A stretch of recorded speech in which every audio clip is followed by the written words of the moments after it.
Dobrý deň, prajem. Vítajte. Ďakujem, že ste prišli.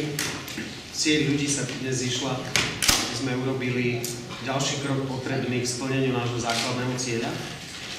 Vypýtať si od občanov Slovenskej republiky poverenie do služby a premeniť toto poverenie na aktívny a kompetentný výkon, ktorým prinesie konkrétny užitok.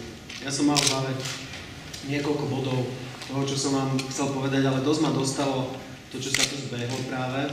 My sme nič veľkolepé neorganizovali, nikoho sme nezvážali, nič sme nenacvičovali a spontánne nás prišlo podporiť niekoľko desiatok ľudí. Časť z nich vidíte tu za nami, časť sedí na stoličkách a je to mimoriadne vyznamenanie. Mňa sa to v dobrom význame slova veľmi dotklo, lebo toto je sieť, tí ľudia.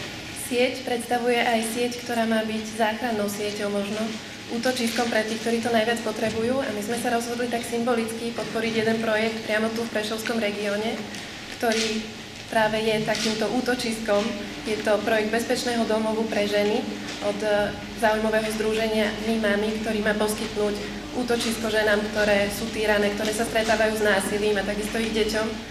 A práve konkrétnou finančnou pomocou sme sa rozhodli prispieť my tu dnes na tento projekt. Potrebujeme 10 000 podpisov.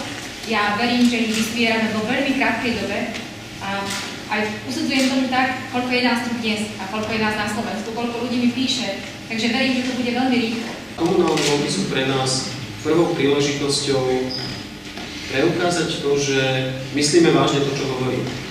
Že chceme a potrebujeme priviesť do verejnej služby novú generáciu odhodlaných a šikovných ľudí a naozaj je pre mňa dôležité, aby mestá a obce už neboli delené ako koristy. Aby to nebol priestor, pretože kde koho zo starej gardy ukradne.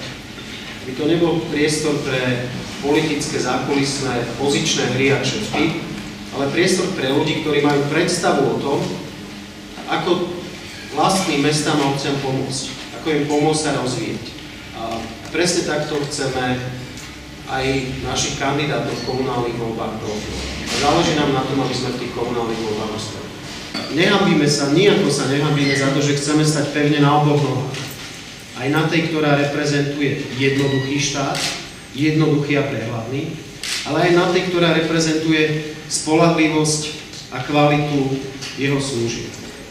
Jednoducho štát, kde naozaj na prvom mieste bude človek a jeho potreby. Vedúci pracovných skupín budú zodpovední za prípravu toho programu, lebo nie každý región potrebuje z hľadiska tých oblastí verejného priestoru to isté.